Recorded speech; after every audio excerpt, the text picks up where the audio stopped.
OBD de trouble code description technique température du liquide de refroidissement du radiateur, température du liquide de refroidissement du moteur. Qu'est-ce que cela signifie? Ce code générique de diagnostic de panne du groupe motopropulseur DTC s'applique généralement à de nombreux véhicules OBDII, cela peut inclure de nombreux constructeurs automobiles, mais de façon anecdotique, ce DTC semble plus courant sur les véhicules Chevrolet, Chevy et Vauxhall. Chaque fois que j'ai été confronté à un diagnostic de code P00B6, cela a signifié que le module de commande du groupe motopropulseur PCM avait détecté une différence dans les signaux de corrélation entre le capteur de température du liquide de refroidissement du radiateur et le capteur de température du liquide de refroidissement du moteur ECT, afin de s'assurer que le liquide de refroidissement coule comme prévu entre le radiateur et les passages de refroidissement du moteur. La température du liquide de refroidissement dans le radiateur est parfois surveillée par rapport à la température du liquide de refroidissement dans le moteur. La conception du capteur ECT se compose généralement d'une résistance thermique qui est plongée dans une résine dure et scellée dans un boîtier en métal ou en plastique. Le laiton est le plus populaire de ces matériaux de boîtier en raison de sa durabilité. Dans la plupart des cas, le capteur ECT est fileté de sorte qu'il peut être vissé dans un passage de liquide de refroidissement dans le collecteur d'admission du moteur, la culasse ou le bloc. Le niveau de résistance thermique du capteur ECT diminue à mesure que le liquide de refroidissement se réchauffe et s'écoule à travers celui-ci. Cela conduit à une augmentation de la tension du circuit du capteur ECT au niveau du PCM. Lorsque le moteur refroidit, la résistance du capteur augmente et la tension du circuit du capteur ECT vers le PCM diminue en conséquence. Le PCM reconnaît ces fluctuations de tension comme des changements de température du liquide de refroidissement du moteur. La stratégie de distribution du carburant et de calage de l'allumage fait partie des fonctions affectées par la température réelle du liquide de refroidissement du moteur et les données d'entrée du capteur ECT. Le capteur de température du liquide de refroidissement du radiateur surveille la température du liquide de refroidissement de la même manière que le capteur ECT.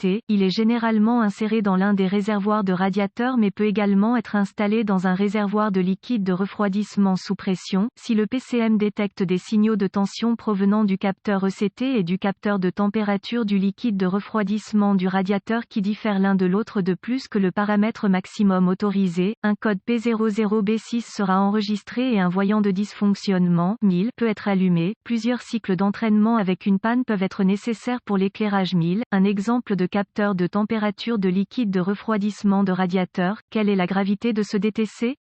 Étant donné que l'entrée du capteur ECT est essentielle à la distribution de carburant et à la stratégie de synchronisation de l'allumage, les conditions qui contribuent à un code stocké P00B6 doivent être traitées d'urgence. Quels sont certains des symptômes du code? Les symptômes d'un code moteur P00B6 peuvent inclure échappement excessivement riche, problème de conduite, mauvaise qualité de ralenti, rendement énergétique considérablement diminué. Quelles sont certaines des causes courantes du code? Les causes de ce code moteur peuvent inclure capteur ECT défectueux, capteur de température du liquide de refroidissement du radiateur défectueux, niveau de liquide de refroidissement insuffisant, circuit ou connecteurs ouverts ou en court-circuit, mauvais PCM ou erreur de programmation du PCM. Quelles sont les étapes de dépannage du P00B6?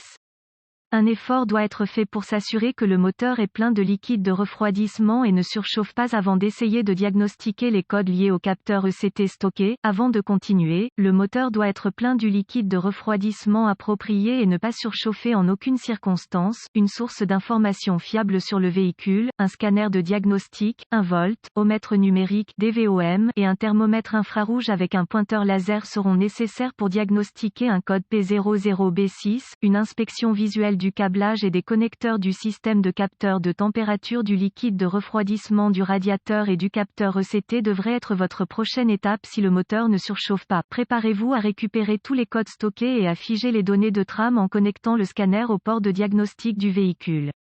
Une fois ces informations récupérées, notez-les car elles peuvent être utiles pour poursuivre le Diagnosticen Suite, effacez les codes et testez le véhicule pour voir si le code est réinitialisé. La source d'information de votre véhicule vous fournira des schémas de câblage, des diagrammes de brochage des connecteurs, des spécifications de test des composants et des vues des connecteurs. Ces éléments vous aideront à tester des circuits et des capteurs individuels avec le DVOM. Testez les circuits système individuels à l'aide du DVOM uniquement après que le PCM et tous les contrôleurs contrôleurs associés ont été déconnectés. Cela aidera à se prémunir contre les dommages du contrôleur. Les diagrammes de brochage des connecteurs et les schémas de câblage sont particulièrement utiles pour tester la tension, la résistance et, ou la continuité d'un circuit individuel. Comment tester le capteur de température du liquide de refroidissement du radiateur et le capteur ECT, localiser les procédures, spécification de test des composants et le schéma de câblage correct de la source d'information du véhicule déconnecté. Le capteur à tester, placer le DVOM sur le réglage OM, utiliser les cordons de test DVOM et votre composant spécification de test pour tester chaque capteur. Tout capteur non conforme aux spécifications du fabricant doit être considéré comme défectueux. Comment rechercher la tension de référence et une masse au niveau du capteur de température du liquide de refroidissement du radiateur et du capteur ECT, avec la clé allumée et le moteur éteint KOEO, connectez le câble de test positif du DVOM à la broche de tension de référence de chaque connecteur de capteur. Testez un capteur à la fois, utilisez le câble de test négatif pour sonder la broche de terre du même connecteur. En même temps, testez la tension de référence, généralement 5 volts, et une masse au niveau des connecteurs des capteurs individuels. Comment tester le capteur de température du liquide de refroidissement du radiateur et la tension du signal du capteur ECT. Rebranchez les capteurs, sondez le circuit de signal de chaque capteur avec le câble de test positif du DVOM. Le câble de test négatif doit être connecté à la broche de terre du même connecteur ou à une bonne masse connue du moteur. Batterie, utilisez le thermomètre infrarouge pour vérifier la température réelle du liquide de refroidissement à chaque des capteurs. Vous pouvez soit utiliser le graphique température, tension, qui se trouve dans la source d'information sur le véhicule, ou l'affichage des données sur le scanner pour déterminer si chaque capteur fonctionne correctement. Comparer la tension, température réelle avec la tension, température souhaitée. Chaque capteur doit refléter la tension réelle, température ou tension du liquide de refroidissement. Si aucun d'entre eux ne le fait, suspectez qu'il est défectueux. Testez les circuits de signaux individuels au connecteur PCM. Si les circuits de signaux de capteurs individuels reflètent le bon degré de tension au connecteur de capteur, cela peut être fait en utilisant le DVOM. Si le signal du capteur détecté au niveau du connecteur du capteur n'est pas présent au niveau du circuit correspondant du connecteur PCM, un circuit ouvert entre le capteur en question et le PCM existe. Ce n'est qu'après avoir épuisé toutes les autres possibilités, et si tous les capteurs et circuits de température du liquide de refroidissement du radiateur et de la température ECT sont conformes aux spécifications, que vous pouvez suspecter une défaillance PCM ou une erreur de programmation PCM. La localisation des bulletins de service technique (BST) applicables à la marque et au modèle du véhicule, aux symptômes et aux codes stockés peut vous aider dans votre diagnostic.